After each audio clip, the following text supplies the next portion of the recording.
प्रिय विद्यार्थियों, आज का विषय है पाठ रीढ़ की हड्डी, जिसके लेखक श्री जगदीश चंद्र माथुर जी हैं। तो रीढ़ की हड्डी नामक यह पाठ एक एकांकी है। इस एकांकी के माध्यम से लेखक ने समाज में स्त्रियों के प्रति व्याप्त रूढ़िवादी मानसिकता पर कड़ा प्रहार किया है तथा उन्होंने स्त्रियों की शिक्षा एवं उनमें उत्पन्न उनके आत्मविश्वास और साहस को दर्शाया है।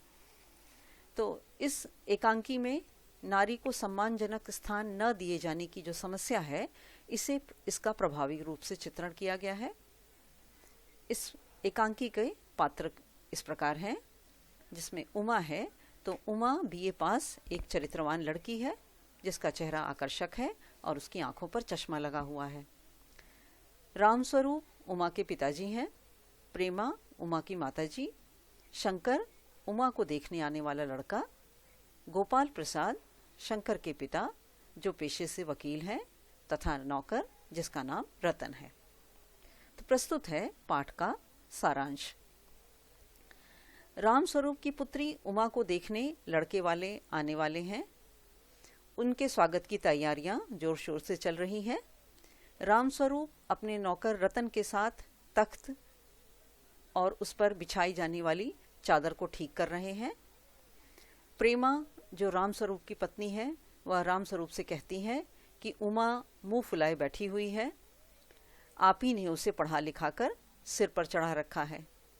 और वह अपने ज़माने की बात करने लगती है और वह कहती है कि इससे अच्छा तो हमारा ही ज़माना था, जब लड़कियां कम पढ़ी लिखी हुआ करती थीं। उमा को देखने आने वालों के स्वागत का रामस्वरूप जो है वह पूरा प्रबंध किए हैं।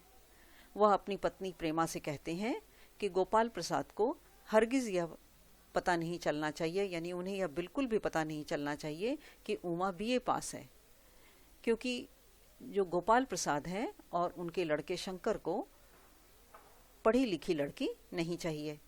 तो वह यह कहते हैं कि उन्हें बिल्कुल भी यह पता नहीं चलना चाहिए कि उमा बीए पास है, उसे मैट्रिक पास बताना।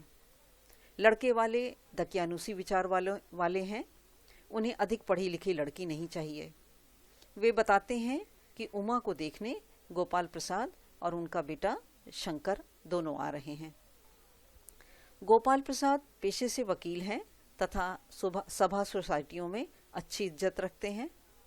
उनका बेटा बीएससी करके मेडिकल कॉलेज में पढ़ रहा है, फिर भी वह अधिक पढ़ी लिखी बहू नहीं चाहते। वे अपनी पत्नी से कहते हैं, यानी रामस्वरूप अपनी पत्नी से कहते हैं कि तुम उमा को ठीक से समझा देना। प्रेमा उनसे कहती है कि मुझे तो विश्वास ही नहीं है कि उमा झूठ भी बोल सकेगी, फिर भी वे उमा को समझाने की कोशिश करेंगे। गोपाल प्रसाद अपने बेटे शंकर के साथ समय पर आते हैं। रामस्वरूप विनम्रता पूर्वक उनका स्वागत करते हैं और दोनों अपने अपने ज़माने की बातें करने लगते हैं और बात बात पर वह अपने ज़माने की बात करके अपने ज़माने को ही विशेष बताने का प्रयास करते हैं। इसी बीच नाश्ता लाया जाता है।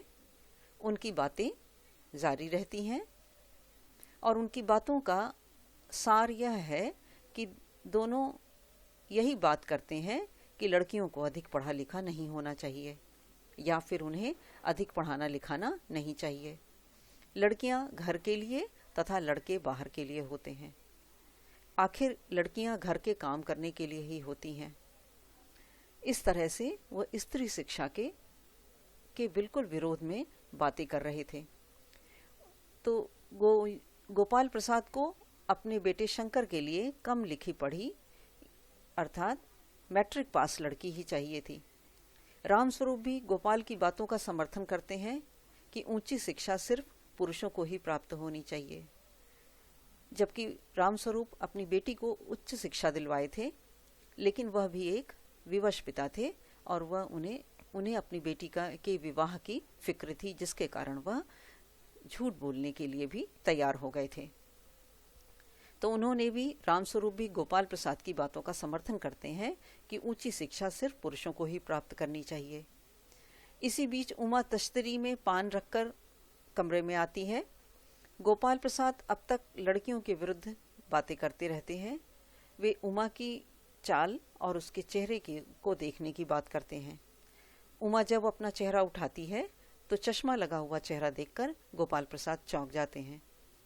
अब गोपाल प्रसाद को उमा की शिक्षा पर संदेह होने लगता है और वे दोबारा उससे उसकी शिक्षा के विषय में जानना चाहते हैं।